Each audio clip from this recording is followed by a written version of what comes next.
Sawadee krap, I'm JP Mestanza, and it's the end of the week. It's Friday, June 21st. You're watching Phuket Extra, brought to you by pdcphuket.com. This week, Thailand has been rocked by several corruption cases on land and at sea, as 4 land reform officials were arrested, and the revelation that police officers, specifically marine police officers, were likely involved in a plot with an oil smuggling gang. Let's start with the land reform corruption case, as 4 officials from a Nakhon Ratchasima provincial land reform office were arrested, including 1 official, 2 land surveyors, and their legal counsel, all in their 50s and early 60s, and all arrested on Tuesday morning. Their arrest took place during raids at 13 locations across Thailand, including in Udon Thani and Bangkok. Authorities say that the 4 land officials conspired to illegally issue agricultural land rights to 13 people who claimed to be farmers but were actually factory workers. The land itself was 600 rai, or 960 square meters, in the Muang district of Nakhon Ratchasima province. And while it was issued on the basis that it would be used for farming, in reality, the land was turned into foul-smelling ponds that received illegally discharged wastewater from a tapioca factory nearby. During their investigation, authorities learned that the land that was turned basically into the factory owner's private sewage dump was granted to the factory operator and their workers without any real land surveying, as the land rights were rushed and included false information. Then there is the oil smuggling case, which saw a brazen attempt to skirt the law. Let's start from the top here, as back on June 11, 3 ships that were docked at the Marine Police Pier in Chonburi Province suddenly vanished, with all 15 crew on board. The vessels contained 330,000 liters of smuggled oil, reportedly worth 4 to 5 million baht in total, on the gray market for contraband fuel. A few days later, on June 16, they were found 90 nautical miles from Songkhla port, in the Thai-Malaysian exclusive economic zone, with just 8 crew on board. One of the ships had been partly repainted and another had a malfunctioning engine, according to authorities. Police intercepted the vessels and towed them back to a pier in Thailand that same day. Authorities in Thailand say that the crew had sold the contraband oil in Cambodia and they tried to change the boat's appearance before they were caught. And out of the 15 original crew members that had left when the ships vanished, only 8 were on board at the time, and police are looking for the 7 others that fled. However, the 8 that were caught were charged with smuggling oil and later released on 3 million baht bail on Wednesday. An investigation revealed that the vessels belonged to a network run by Joe Namantua, also known as Joe Patani, a major oil smuggler in the south of Thailand, according to police. Then on Wednesday, a line chat was leaked to the media that purported to show a conversation between Marine police and Joe Patani that authorities verified was in fact real and showed collusion between the oil smuggler and authorities at the Chonburi pier, though authorities are still investigating. Meanwhile, Joe Patani and the 7 other crew members remain at large. For more, visit thephuket.news.com. In Chungtalay, 10,000 plus new units are under construction. Over the next 5 years, one company alone, Sansiri, is planning 16 new projects on the island, worth $500 million alone, or 15 billion baht. This is all being floated, according to experts and analysts, by a boom in the Phuket real estate market fueled by foreign buyers, with promises of hefty returns. But is this sustainable?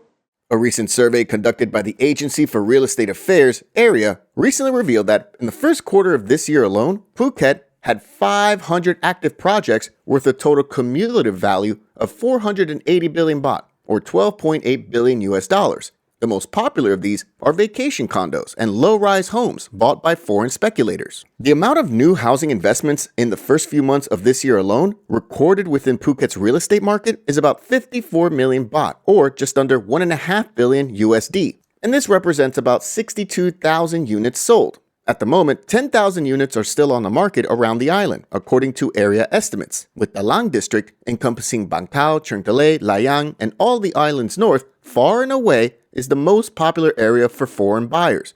In fact, 50% of the real estate projects in Phuket are concentrated in the Lang district alone, with a cumulative value of 290 billion baht, with vacation condos and houses constituting most of the value here. And foreign speculators are being told that they can make a monthly sales rate somewhere between 7 and 8%. Many of these projects, which are still under construction, are expected to sell out within the next year, according to area experts.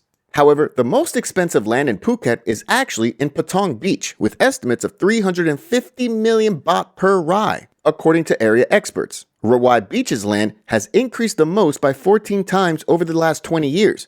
But the land at Bang Tao Beach is interesting because their land prices have increased the second most over the last 20 years, almost 10.6 times.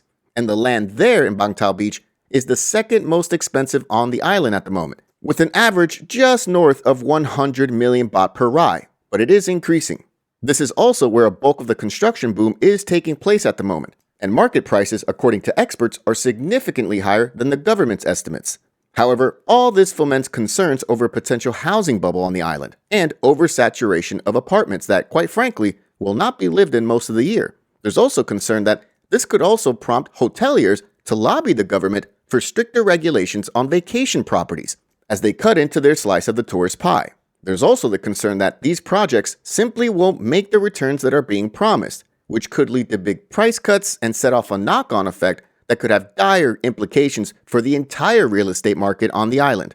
Check out the links in the description for more, including one of our latest opinion pieces, which you can check out on thephuket.news.com.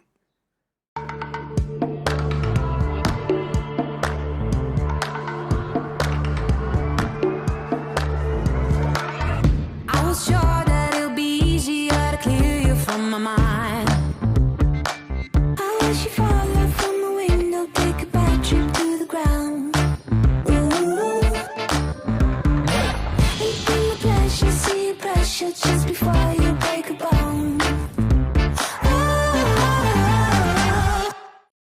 Two men in their 20s are currently behind bars after they were caught in separate locations with nearly a kilo of crystal meth and nearly 5,000 meth pills.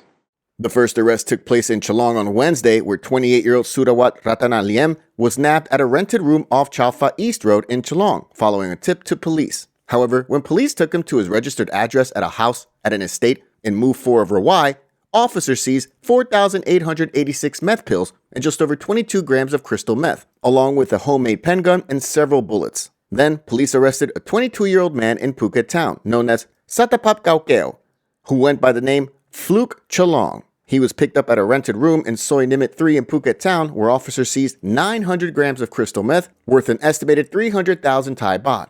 Both men were charged with distributing Category 1 narcotics with intent to sell, among other charges. For more, visit thephuket.news.com. Phuket and the region is constantly in short supply of Rh-negative blood due to its low prevalence among the Thai population, but it's much higher among the Western population, and hospitals around the area, especially in Phuket and Thailand at large, are urging people to donate blood at any one of the Red Cross mobile donation clinics for the rest of June. The PRBC's full schedule for their mobile blood donation clinics is now on your screen and features the locations, days, and times of where they will be for anyone interested in donating blood. In particular, Rh-negative blood is in need due to the fact that this blood type is much more prevalent among the Western population than the Thai population, which is rare in the latter. In fact, Phuket Red Cross representatives are calling for anyone with Rh-negative blood to please donate every 90 days to help accident victims who would need it in case of emergencies. People can also donate blood directly at the PRBC in Phuket Town at the times and locations on your screen, as well as the blood bank on the 4th floor of the outpatient building at Bashira Phuket Hospital, also in Phuket Town. People presenting themselves to donate blood are asked to do and bring the following, which is now on your screen. For more, visit thephuket.news.com. Thanks for joining us this entire week here at Phuket Extra, brought to you by pbcphuket.com. Have a great weekend out there, and we'll see you back on Monday. Until then, stay classy, Phuket. Phuket's rapid modernization has made it one of the world's premier holiday destinations. Investors can still buy quality condominiums for as low as $75,000, and luxury properties can go all the way up to 20 million. Condominiums in Phuket are a safe, secure bricks-and-mortar investment, offering foreigners freehold ownership. Call or email Thai Residential, Phuket's #1 trusted real estate advisor, to find your perfect Phuket property.